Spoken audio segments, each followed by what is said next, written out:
back in 2015, I pulled a world record. So I pulled a world record deadlift in 2015. It was 463 kilos. So I owned the world record. And then I went to the promoters after the show and I said, oh, I want to pull 500 kilo. Is this the one you did in front of Arnold Schwarzenegger? No, this is a few months later. A few months later, okay, yeah. Right. But that had happened a couple kilos less within. Yeah, 1 kilo less. 1 kilo less in front of Arnold. 462 in front of Arnie. Okay, and there's some great footage in your documentary movie where Arnold's right there.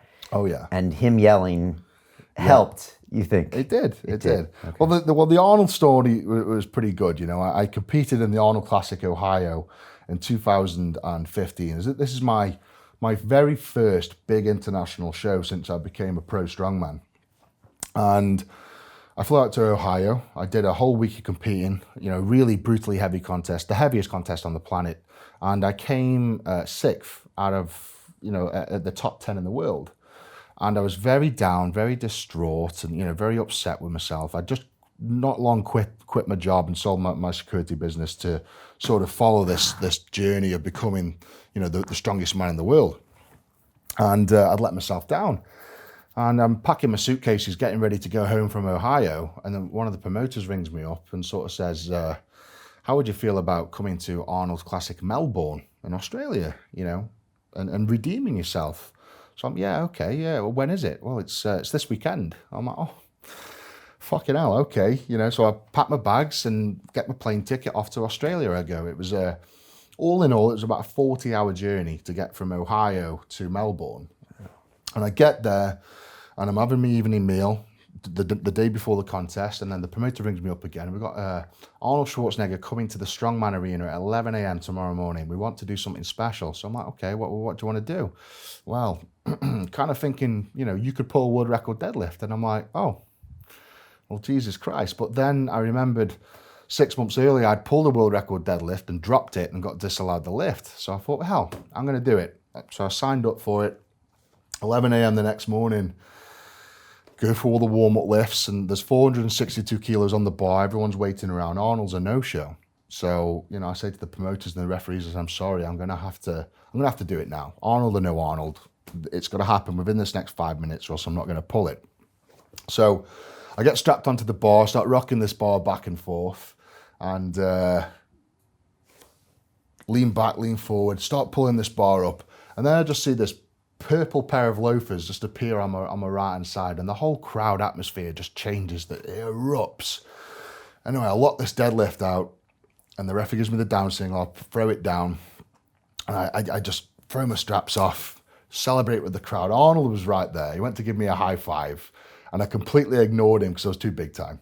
Only kidding. So I'm just celebrating with the crowd, going off my nuts, and then I just sort of zone in. Arnold's right there.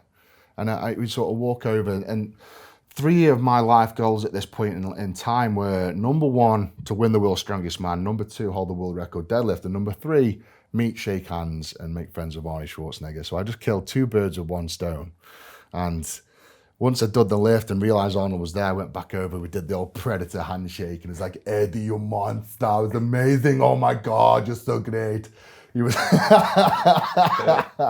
it was just a proper, unreal sort of life moment to do a world record deadlift and have Arnold there to sort of spur me on and be there for that moment.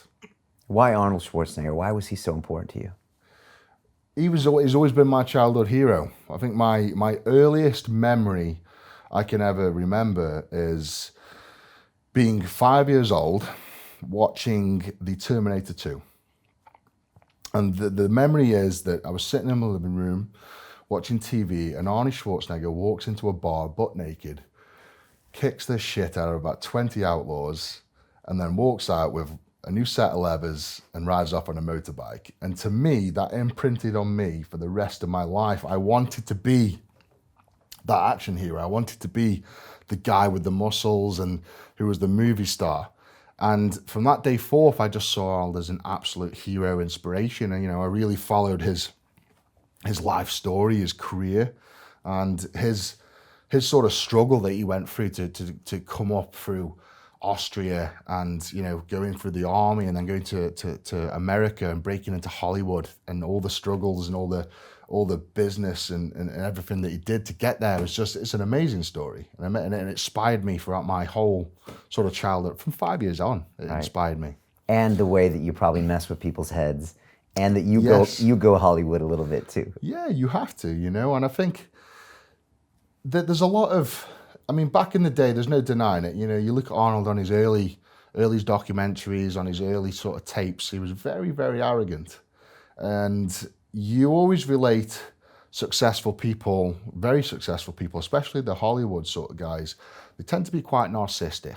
They think a lot of themselves. But I think that's a very good trait to have, as long as you know it, you understand it, and you can control it. And I think Arnold was that guy. He was the guy that thought, I'm better than everybody else. And he would say it, and he would be so confident, and it would get in the heads of the other athletes, and they would deflate on stage.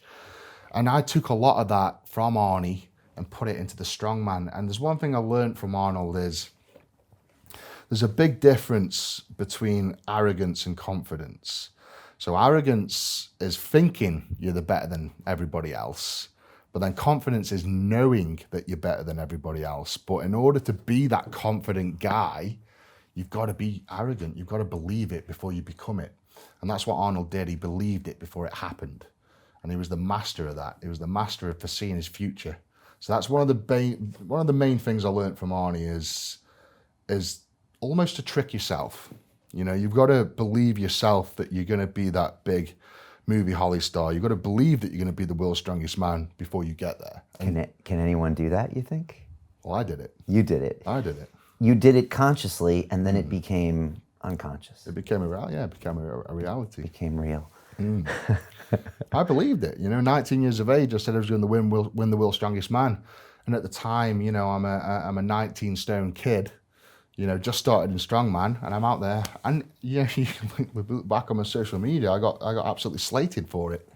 I was that arrogant kid that everyone hated, coming up through the ranks, but I delivered.